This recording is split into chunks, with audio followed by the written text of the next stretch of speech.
We got lots to say. We got lots to say. We're glad you're here and we hope you stay, 'cause we got lots to say. Yeah, we got lots to say. Now here's Bobby and Matt. What's up, everybody? Welcome to another episode. Coming up, we have wide receiver Nico Collins, who is just a straight stud. We'll talk to him about his upcoming season with the Texans and mostly if he's back from being injured. It's weird, Matt, when you're injured and you're a pro athlete, there's a fine line of pushing it but also stopping so you can get back as fast as possible. Do you ever hit that line exactly right? I think it's probably something that every individual is a little bit different, but you're always trying to push yourself so you can get back as quick as possible and get back into the OTAs, the offseason training. And it's based on your injury and also the feedback that you have to give and be very open with your trainers, the medical staff, and everything like that. But the minute you do start pushing too hard and then you set yourself back, well, that's what you're trying to avoid at all costs. So there's a happy medium because obviously the recovery in these injuries now that used to be 9 months, you see guys coming back in 4 to 5 months. And so the methods of training and recovery has changed dramatically. And also the different details that they use in the sports science and everything else has evolved. So you're absolutely able to see guys come back at a much quicker rate, but you just don't want to ever sacrifice that into injuring yourself again and setting yourself back in the process. Yeah, I feel like if it were a contract year, there are probably a lot of variables. If it's your first year in a new contract, you're probably handling it different based on your security. Would there be accuracy in that statement? 100%. I mean, if you're coming up on a contract year, I remember even when I was in New England, I subluxed my kneecap, which means it came out of place and went back in. And I already had surgery on this thing when I was in college because I did just that. But my knee was swollen like crazy, but I knew I got to play that year. Things went well, thought I might be up for a bigger contract. So I wasn't going to say anything because they were saying that you potentially need to go get a scope, do this, that, and the other. But I was like, no chance. Because if all of a sudden you go in and you have that injury that you can get through, but it's not significant to where you have to have surgery, then you try to fight that because you don't want teams to look at you and go, well, he's got the injury, so we're not going to pay him, or we're going to go a different direction because he's injured. So you just have to kind of work through some of that stuff. And then after you get that contract, it might be a little bit different. You might be able to take a little bit more time because you don't feel like that sense of urgency, the rush, because you've been paid, and that's human nature. My last contract in media with the company iHeartRadio, because my last deal was a 5-year deal before the one that I'm in now, which is similar. But I was in the last year of my deal, and this is something I haven't talked about a whole lot, but it's similar in that I didn't want them to know. But I woke up one morning, and this is probably 16 months before my deal was up, but the negotiation starts with over a year left because there's so many small details inside of it. And so I didn't want them to know, but I woke up and I couldn't read one morning, meaning I remember nothing happened to me except for when I opened my eyes that morning and I opened my computer to start working on the radio show, which I wake up at 3:30 or 4 in the morning. I couldn't read the screen. And I thought, well, this is bizarre. I have terrible vision anyway. My right eye doesn't work. So I just thought, maybe this is a vision thing. I get to work. I still can't read. My thoughts aren't really connecting. And I remember going to my co-host and going, hey, you have to cover me. Something's wrong with my eyes. That's what I said just to get through it. And so she's like, cool. And so she covers me the whole show. I call my doctor and he's like, hey, I think you should go see a neurologist. So I go to a neurologist and they do all this stuff to me, all these tests. And he says to me at the time, he says, hey, I think you had a seizure in your sleep and this could happen at any time. And I'm like, well, that sucks in my sleep. And it could happen at any time. What led to this seizure in my sleep? And he's like, there's 100 variables. He said, so let's just knock out, make sure you're eating right. It's very general. Because this neurologist wasn't my close doctor. So, okay, cool. It takes about 3 weeks to where I can actually read words on a page again. I could get them a little bit. My brain wasn't connecting. And I wasn't telling anybody at work about this because it's basically contract year. And so it happens again. And I remember saying on the show, I was like, I have crazy brain fog. Now, this is like 12 months now. This is a few months, 4 or 5 months later. I had crazy brain fog. I said it on the air, and I think I was struggling a little bit with communication. And there were things at the time, not everything, but there were things like I would see this yellow thing on the table, and I would go, I know what that's called. I just can't place it. This yellow thing was a banana, right? It's something that we see all the time, every day. But I didn't know the name of the banana. And so I was like, man, this is bizarre. Maybe I had another seizure in my sleep. At the time, I was doing Idol, and they asked me to go and be on Dancing with the Stars. And so I go over, I'm on Dancing with the Stars, and I remember I couldn't remember any steps on the show the whole time. Like I couldn't remember. I have a pretty good memory, but I could remember no steps. I wasn't a good dancer anyway, but I had to muscle memory everything, which means 2 or 3 hours for somebody turned in like 9 or 10 for me because whatever your brain does to memorize things, I didn't have it. I couldn't remember people's names. So it happens one other time. And my wife, who we had just started dating, and I was telling her about this because one had happened a few months prior to meeting her. She was like, hey, that ain't normal. This has happened 3 times. I'm like, yeah, but I don't want to tell work because I don't want them to think this guy that we're paying a lot of money to be able to think and create and be compelling and be funny, that he can't do it. So I'm hiding the injury, basically, just like someone with a hurt knee, like you mentioned with you. And so we connect with a neurologist, like my agent's like, hey, I know somebody whose dad's a neurologist. Turns out I had blood clotting in my brain. I had 3 small strokes over like 5 years. And oh my gosh. Exactly. I didn't know that because I wasn't trying to even know, because I was like, if I don't know, I'm not holding back. I don't want my company to know. And so I, got on medicine. I still a little bit deal with it. I can tell when I'm having really bad days. But I hid it because I did not want my company to know I had these 3, they're called ischemias, blood clotting in my brain, mini strokes, to where they would go, well, we don't think we can pay him what we think, for the same exact freaking reason, because I thought they're going to think that I don't have the capacity to perform at a high level, the high level I've been performing at. So I hid the crap out of it. Now, had this been year 1 of my contract, I'd have been like, I'm having strokes. I'm having strokes. I need out of here for 4 months. But that's tough. That's the closest I've ever been to a pro athlete trying to hide a knee injury right there. I mean, that's a little bit more serious when you can't remember what a banana is. Oh, yeah, it was weird. Or the names of people. That's pretty weird, and at the same time, really scary. And that would make me like super afraid. Like, what's going on here?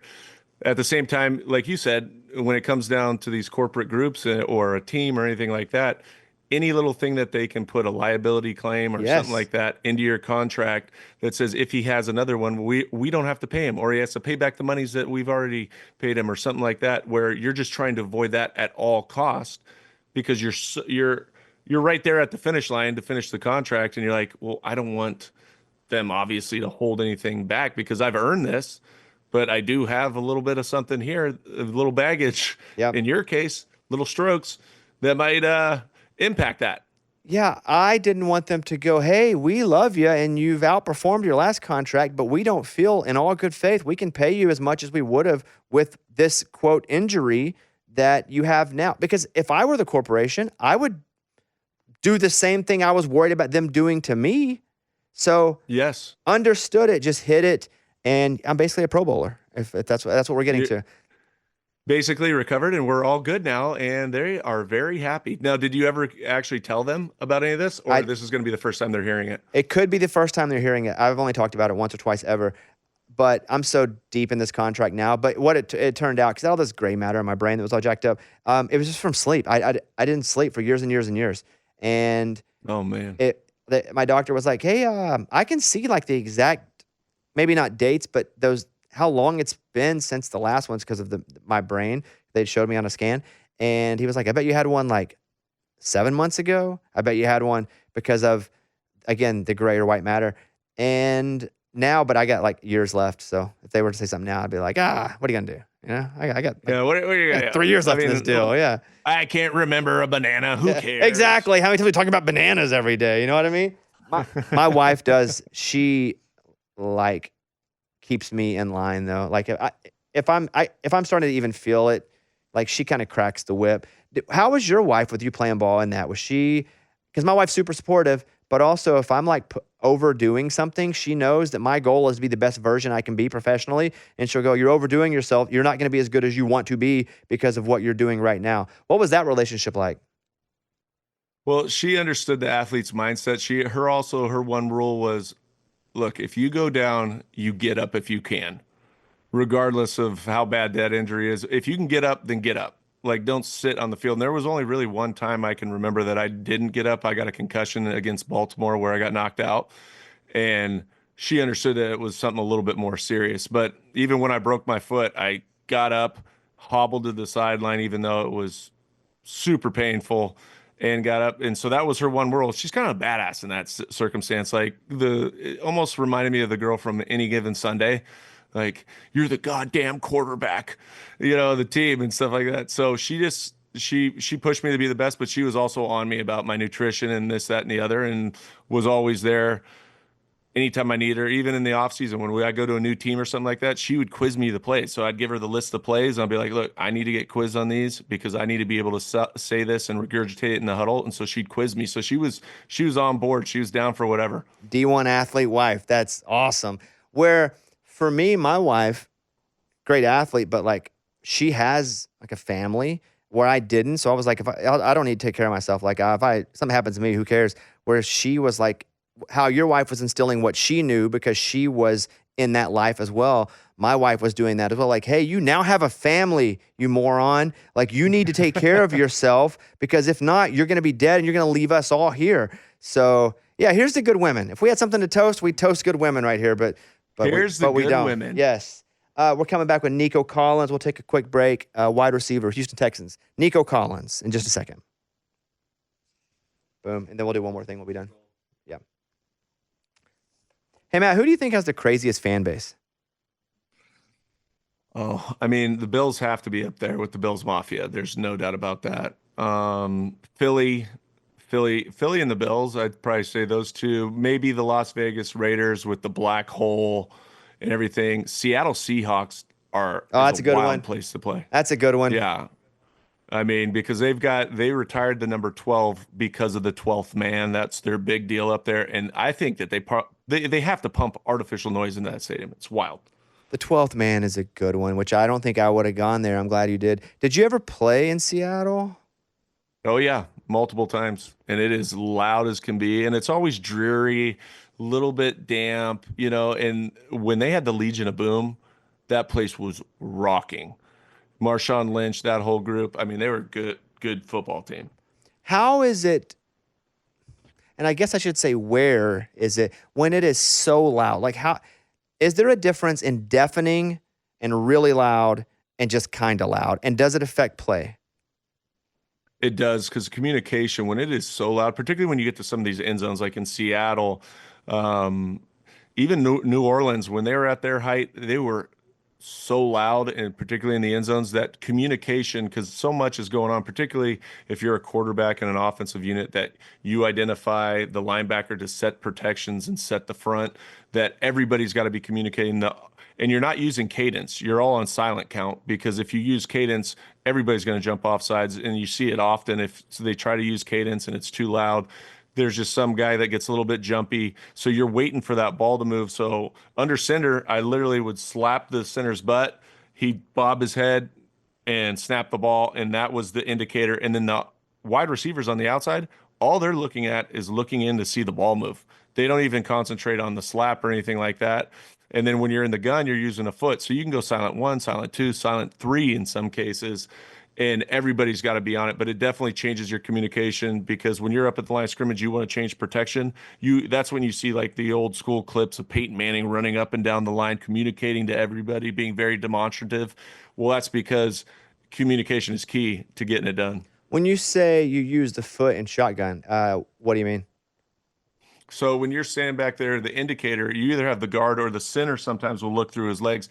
and you're literally lifting your leg up one leg, and that's silent one. Silent two would be two lifts. So you go like this. He goes down, bobs his head, comes up, then he looks back down, bobs it again, or you have a guard tap him. And so that's how you would start the cadence. You would use no cadence whatsoever. It was all silent count. So you're telling me there are instances where the guard is watching so he can tell the center what the silent count is? Yes, because I think it's a better method, to be honest with you, because the center controls the front. He's setting stuff after I will identify, hey, the middle linebacker's here. So I said it originally, but he's talking to the guards continuously, and it's getting passed down like, hey, watch this guy coming down here, or the game, or whatever it might be. So as the center keeps his eyes on the defense, the guard looks back, and all he does is he taps the center on the side, and that now the center knows it's time to go. And so they're both able to get their eyes on the defense for the most part. I think I do feel like I learned something. Like, I feel like I'm mildly knowledgeable, but I didn't know, because I've seen the leg lifts and knew that one or two, but I never knew there were other eyes. It's like in your neighborhood, the neighborhood watch, where people are out at night. Like, we have the neighborhood. The guard is the freaking neighborhood watch for the center and the quarterback. You'll see these guys look back like this, and you'll see them just kind of put their hand out. Sometimes they'll even put it out in front of their face like this. So that's the indicator to that we got to get going. Another one of the teams I'd put up for fan bases is the Packers, because one, you got to be crazy to go to games that cold. Are they loud? They're relatively loud. I mean, the coolest part about it is the historic value of that place, and so much history. You're walking down, all the locker rooms green, but then the Lambeau Leap and everything that they have. They're loud, but I wouldn't say they're as loud as Seattle or even a Kansas City. When Kansas City's rocking, that fan base will get after you. There's some really loud stadiums. There's no doubt about that, but I would say that they're not as loud as, like I said, Seattle, Kansas City. Pittsburgh gets loud too with the terrible towels. I mean, and the other part about Pittsburgh, they travel. We've had games in like Kansas City before where there's more than half the stadium dressed up in Steelers outfits. I'm like, I thought this was a home game. What is going on right now? I do want to do another edition of What Were They Like? Which, by the way, do you have somebody else I can ask you about? Yeah. Gosh, I'm trying to think of what were they like. Who would I go with? If I were just to ask you randomly, and I were like, how hey, about Doug Flutie? That's good. That was I like awesome. that. Yeah. I like Go that. Doug Flutie. And then you asked me about Bear Grylls. Yep. Okay. People liked us last week. Let's do another edition of What Were They Like, where I just pick somebody that I think you knew and you tell me what they were like. And this week I pick, tell me about Doug Flutie. Doug Flutie. Dude, this guy was a legend. When I showed up to New England, he's 41 years old, and he's not big in stature. I mean, he's probably 5'10", might be generous. 5'9", but he had an absolute cannon for an arm. And I'll never forget, I come in the first day, I'm coming in as a rookie, I'm walking up, and he pulls up in like an old school Trans Am with an eagle on the front. He lived in the 1980s, dude. Like, he had the hair flow, and he was like a little kid. I mean, he loved every sport. He'd play in pickup basketball. He played in a hardball baseball league at 41 in the offseason. And he'd come in and he'd tell you all of his stats. He was like a little kid. He'd tell you all of his stats, how many innings he pitched, the people he stole base. He'd go out to Fenway, and before games, he'd go down there constantly and just shag balls for batting practice. Like, he was a legend. And I'll never forget it was the end of the year that year. We're playing Miami at home, and I got to play for 3 quarters, and the crowd was getting frustrated because they wanted to see Flutie. Like, it's Boston College. Like, he's a legend there. And so Flutie could do this thing called the drop kick, and it hadn't been done for God knows how long, 30 years, whatever it was. And we go down, and I throw my first touchdown pass of my career to Tim Dwight on a little return route. He falls in. Well, Doug Flutie runs on the field, and he's going to do this drop kick because Bill's a big historian. So he's like, can you do this in the game? And Doug's like, yeah, I'll do it. So Doug lines up behind the center in a shotgun snap, and everybody is going wild. And the defense doesn't know what to think because we're in a field goal formation with just Flutie back there. And he drops it, hits the ground, kicks it through the uprights for a PAT, does the drop kick. So now it's like Super Bowl winning type stuff. The crowd is all, now I come back out for the next series for the 2-minute drill, and they are booing. They're so pissed off that Doug Flutie is not back in the game. And I'm like, come on, guys. I mean, he went in for the drop kick. It was awesome, but can you maybe a little bit of support right here? No, they're going Flutie, Flutie. It was great, but he was a great teammate, funny as hell. I mean, I will say in meetings, he was one of those guys that's old school, right? He wants to block it up and throw it down. So we'd be going through the game plan sometimes. And after Brady would get done going through his favorites, they'd get to Flutie and they'd be like, all right, so if you get in there or if something happens, what do you want me to start? He's like, look, just block it up and call goes. I'll make it work. And he was just that kind of dude. I was laughing my ass off, though. He was a funny dude. All right, you're up. All right. Bear Grylls. Tell me some good Bear Grylls stories. So Bear Grylls has the show. He has many shows, but he has Running Wild with Bear Grylls, where he takes out celebrities and takes them all over the world to places and basically sees if you can die. That's what it felt like anyway. And I got a call. It says, hey, do you want to do Running Wild with Bear Grylls on Nat Geo on Disney Plus? And I was like, I don't think so. Like, I'm good. I'm good. I don't, not for adventure. I had enough of that my whole life growing up. And they're like, no. I don't think you understand. Like, he only really asks famous people, and you're not famous, so that would be cool for you to do. That's how it was positioned. And I said, oh, okay. And so I begrudgingly said, yeah, sure, thinking we would go to like New Orleans or Las Vegas into a dune or something. And they were like, all right, we're going to go to Norway. I'd never been to Norway. Long trip. And it's like, you'll be there for 2 days. You're in the wilderness. It's cold, but you'll land and off you go. And so I'm like, all right, cool. So I get on a flight. We fly to Norway. Let's like fly to Paris and then Amsterdam and then a small town in Norway. And you get off. It's beautiful, by the way, but you land and it's just right into the show. So as soon as I land, I throw my bags in a room and they're like, all right, let's go. I haven't met Bear or anything. And so I watched a couple episodes on the flight just to kind of see what was going on. And I'd seen a few years prior, but it wasn't like I watched all the Bear Grylls episodes. So a little bit I had to reintroduce myself to what was about to happen. And I didn't like what I was introduced to because I was like, I don't want to do this stuff. I hate heights. And so we're in a foreign country and they're like, just go and he'll join you. And all of a sudden I see a helicopter flying over the top and here's Bear like hanging off the side of it. And he's like, all right. And the helicopter's still running. And he's like, clip on right here. And I'm like, what? He's like, clip on right here. Nothing, not met him, anything. All I hear is this guy yelling at me. And I clip on, all of a sudden the helicopter's lifted us off, right? And we're like just hanging from the freaking helicopter, flying over Norway. I'm like, oh my God, I hate heights. And it's literally a clip from me falling to my death hundreds of feet. So we finally land and it's freezing cold and it's raining the whole time. And my adrenaline is pumping, but I don't know why because I don't know what I'm about to do. And so we just start hiking. We have like 20 miles to hike that day to get to our end destination. And part of it is going through water.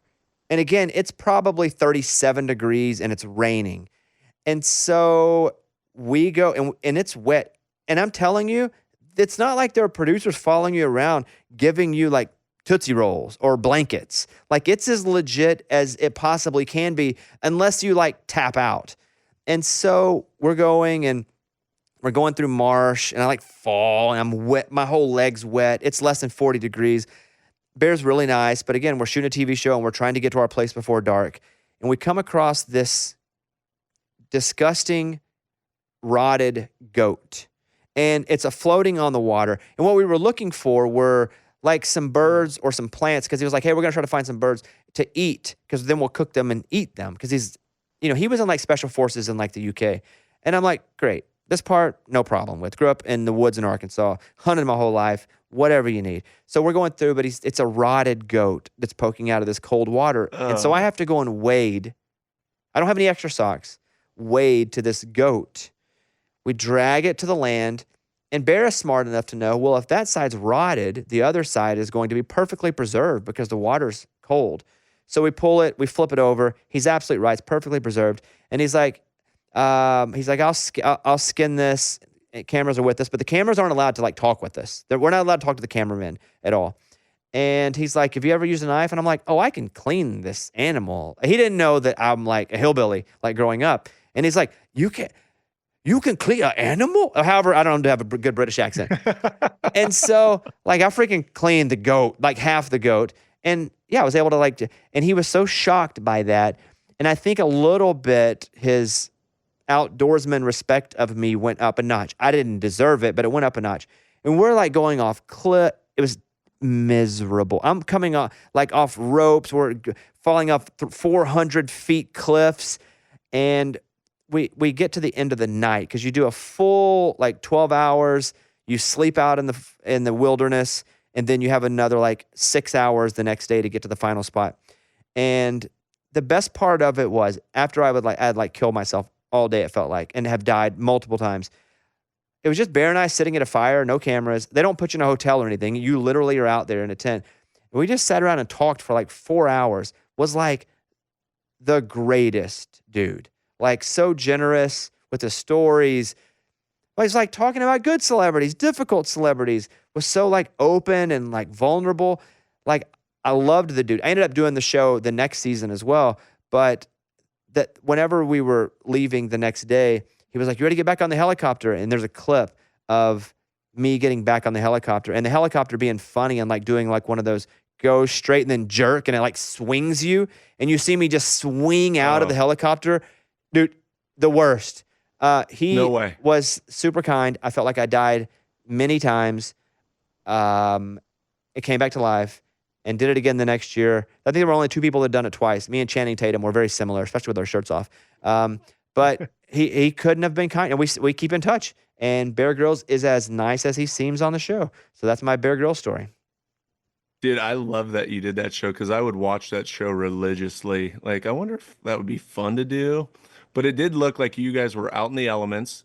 That I didn't know it was 2 full days, 20 miles of hiking. But they find random food, you do all that stuff. But it's definitely a mental grind, without a doubt. Well, they also probably know what your weaknesses are and they challenge you on them. So I hated heights. I made a mistake of saying that. I was like, yeah, I'm good at everything but heights. So it was all heights. It was all freaking heights. It was what can we find to throw him off of that will make him possibly cry? And so, yeah, if anyone's wondering, Bear Grylls and Doug Flutie, A+. A+ individuals. Boom, good. And then we'll do it out and we'll be done. Okay. All right, that's it for this week on Lots to Say. We appreciate you guys. Please subscribe. Go over to Lots to Say on wherever you listen to your podcast. It could be iHeartRadio, it could be Spotify, it could be Apple Music. If you don't mind subscribing, and if you like the show, please share it on your Instagram story. That would mean a lot to us. And if you don't mind giving us a review and 5 stars, that would help tremendously as well, because we're going to be very honest with you. That affects the algorithm. We need the algorithm to push us up so more people will like us. So if we're going to be honest with you, so we can keep our job. And that's what it's all about. So thank you so much. Kickoff Kevin, executive producer, Reed Yarberry running all the video. He is Matt Cassel. I'm Bobby Bones, and we've had lots to say. Goodbye, everybody. How you feeling physically? Where are you now? I'm in Houston, man. I just got back yesterday, starting the offseason program, cranking back up. So feeling great. How's the hamstring? You able to run on it fully now? Yeah, I'm good now, 100%. Feeling great. Can't wait for this year, man. I feel like it's a great year. Starting year 5, new OC, great team, so can't wait to get started. When I feel like the energy right now is nice. When there's a new OC, how much installation happens preseason versus how much once you guys all get together, early ball? Yeah, it's a lot. I feel like when that OC first comes, he want to get the base foundation started. He want to get the run game, the pass game situation. So I feel like the first OTAs, man, is really just getting the foundation started. The quick game, the intermediate routes, the medium routes, just getting stuff down pat, really finding the rhythm of things, and really see how things going to be ran, once we transition from OTAs to camp. When the transition happens, do they ever keep some of the language so it's not, a full installation or since he's there now, did he change all the language? No, yeah, I think now they're meeting to see what we're going to keep in house and what he want to run as well. So I feel like now this is what we, go through and see what's fits us and what we're gonna use throughout the season. So I feel like now is OTAs. We use that time to see like I would pretty much see like what plays and what type of style, type of offense we're gonna be heading into the 2025-2026 season. And so I feel like during camp, man, that's when you really go in your bag and really bring out your best plays, because you're getting ready for the season. I feel like now is you're trying to get the foundation started and get the main details down. Like last year, you went off. Like, no doubt, you went Yes, off. sir. You stayed off until you got hurt a little bit, but you went off. So when a new OC comes in, are you concerned at all, or are you just like, we're going to amplify what we did with the new guy? Yeah, I feel like when a new coach come in, I feel like we just gotta we build on what we did last year.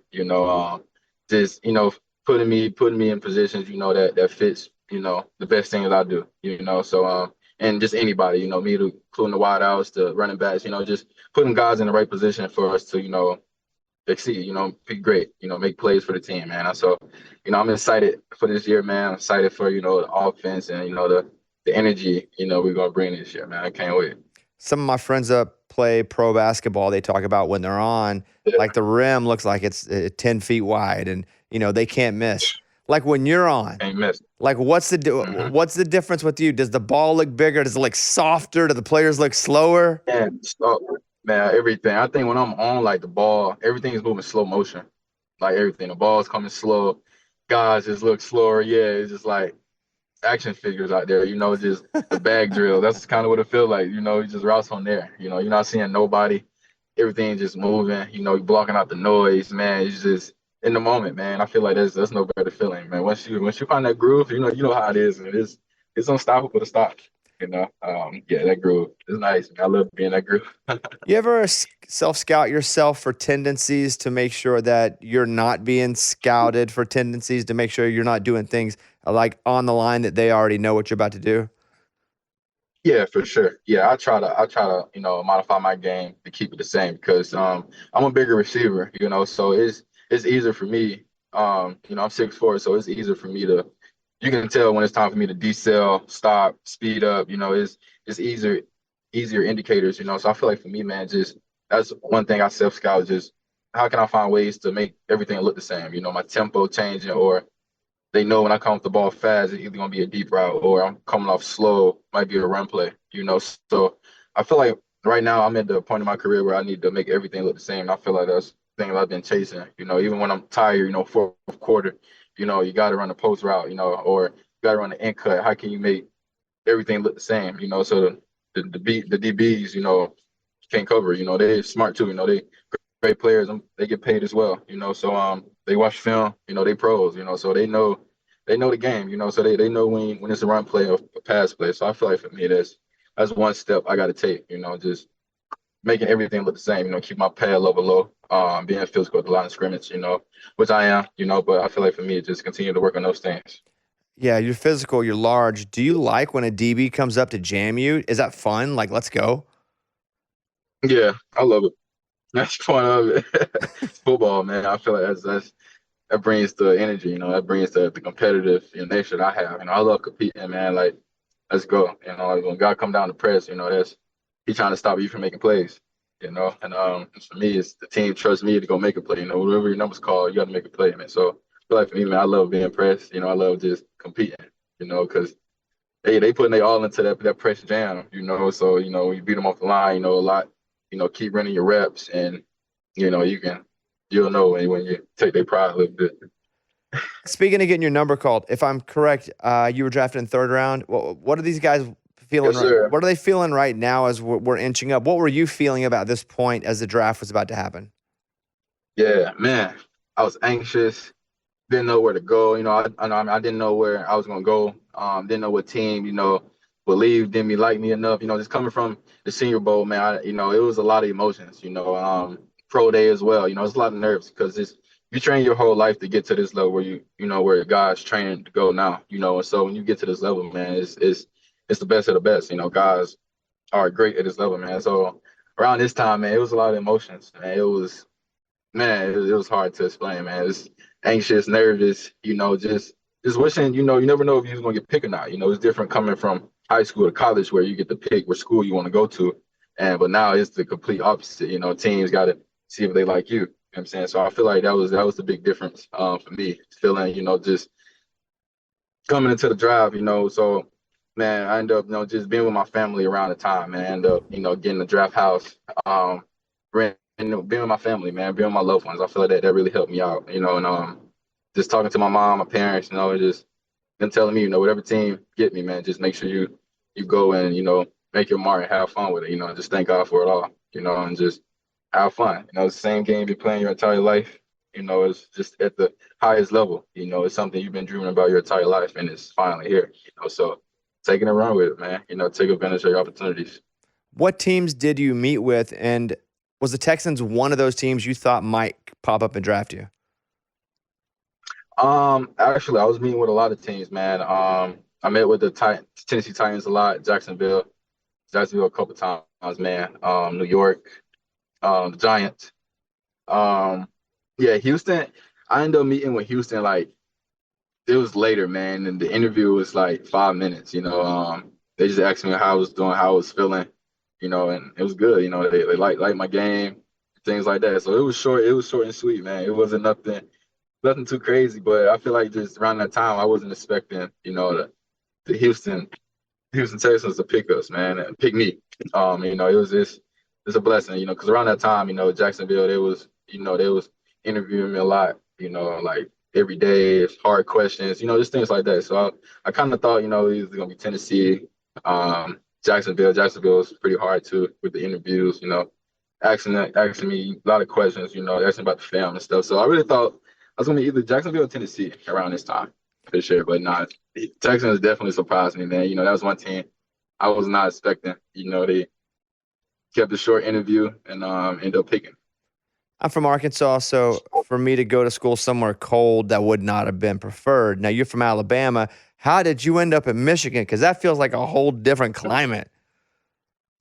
Man, it's night and day. Man, I'd say Jim Harbaugh, man. Jim Harbaugh, he came down to the Big Ten, came down from the Big Ten, SEC country, man, and got me, man. I was blessed enough to be highly recruited. A lot of teams in the SEC, man. Pretty much, I had every team in the SEC, and Michigan was my only Big Ten. And it was just something about Coach Harbaugh, man. He stood out. He was different from all the other coaches. Just his just way he just came about the game, man. He cared for the players, on and off the field, for the families. He was a real football guy, and it stood out. It was different from the rest of the coaches and the visits I went on. So he came down, man. I went up there a couple of times for official visits, man, and I love the culture, man. I think that was when they first went to Jordan, and so I just seen myself wearing Jordans. I think it was the first Jordan team, college football around that time, man. So it was dope, man. I feel like just me going up there playing the Amazing Blue is different, coming from Alabama. A lot of guys didn't do that. A lot of guys normally stayed in state, either go to Alabama, Auburn,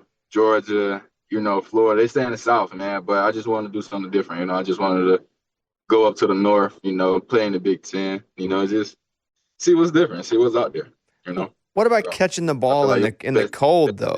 Like catching the football in the cold, you had to learn. Yeah, it's hard. Yeah, that's hard, right? Yeah.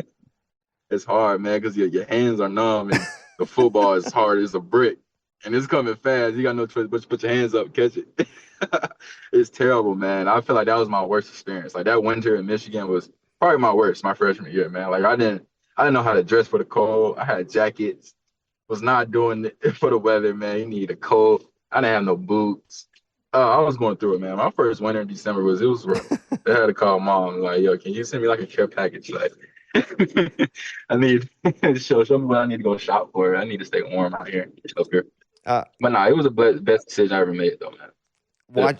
Watching you last season, just watching the other wide receivers around the NFL, like there are a lot of guys, there are a lot of like dudes, but like you were that dude, like the whole season, like you were that dude, and everybody started to realize it about game 3, where it was like, okay, he has separated himself from everybody. Did you do anything last year leading into the season that was different, or is it just the normal maturation process? Yeah. I didn't do anything different. I feel like I build on last year, coming off my 3rd year, and this year. And I feel like I was just building, just finding the things that was good for me my third year, I did it again. I amped it up, just taking the game to another level, just trying to, learn stuff, learn from different people. I had, Stephon Diggs joined us this year, just learning from him, just learning, how to become a great receiver. I've been watching Steph for years, middle school, throughout high school, and even now I'm still watching, guys like that, man, just leaders, I lean on, asking questions, the vets, man, just finding ways to go about my game, man. So I feel like there's always ways to improve on your game, and there's no ceiling. So I feel like for me, man, just striving for greatness and not getting complacent, not getting comfortable. Just because you had a little, success is it's a blessing, But I feel like for me, you got to continue to go, continue to remember like your goals, and just being 1%. Just taking advantage of every opportunity. That was what I was doing. You just never know when the game could be done. And I feel like I realized that, man, just flip the switch, and I'm still continuing to realizing that now. Just enjoying everything. Because it could be over tomorrow. You never know. So I feel like now, man, just having fun, enjoying the process, and loving it. I got 3 final questions, and I'll talk about C.J. Stroud first. I mean, Ohio State, so that's, a few years ago. Maybe you guys wouldn't have gotten along so well. But like, what's he like at the facility? What's he like on the practice field? Yeah, dude's a leader, man. I feel like he's a born leader from day one.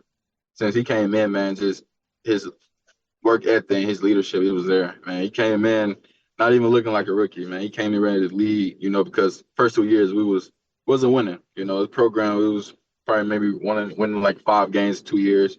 My first 2 years I was here, man, it was kind of our rebuild year. It was kind of hard for me.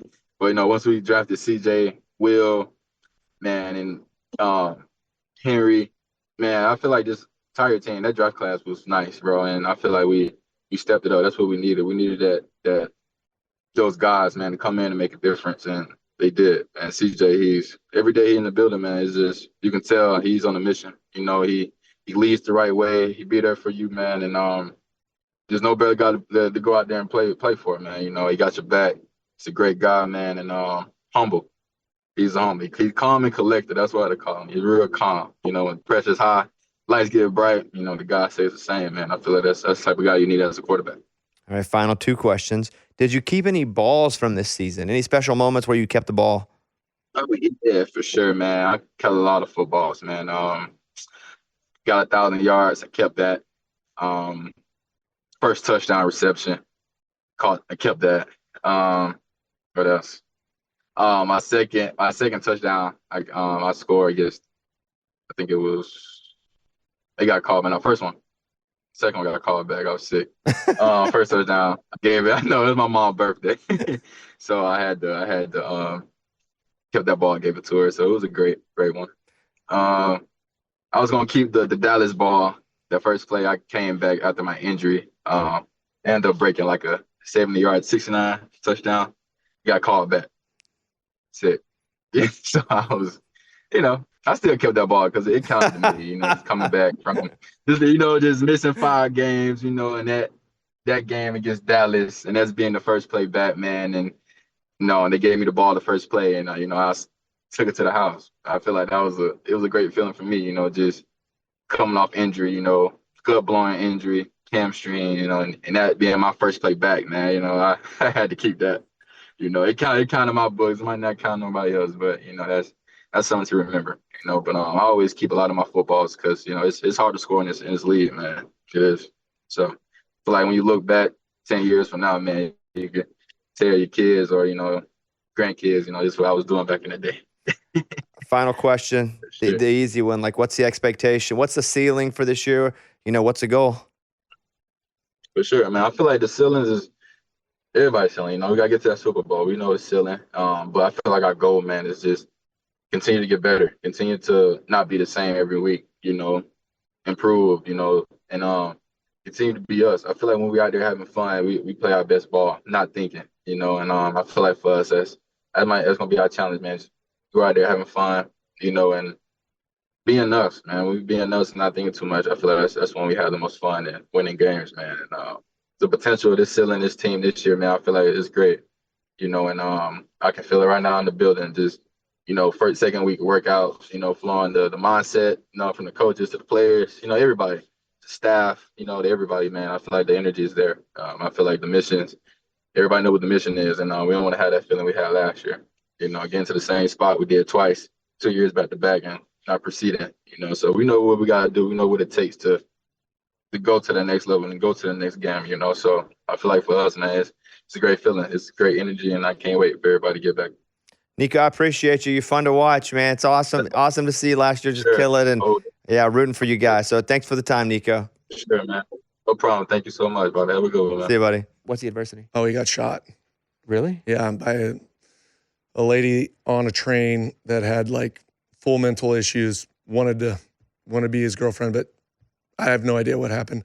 But really set back his career, but he fought back from that adversity, made it all the way up to whatever he was, and was a great teammate, great player, great leader, just all-around good human being. Roy Hobbs. I'm going Shane Falco from the Replacements. I do love that. That's a great call. The ultimate underdog quarterback. Nobody believed in Shane Falco. No. Shane Falco freaking played, though. And he balled. He balled hard. Balled hard. Good ones. All right, next up, your athletic freak. Okay. I mean, I was thinking about this, and I always remember watching Blue Chips growing up. And then I remember Shaq was the actor in Blue Chips, was the guy that they paid for to come in, be part of the program, take him to a national championship. You know the name. Yeah, what, Booby? Wasn't Booby? Shaq?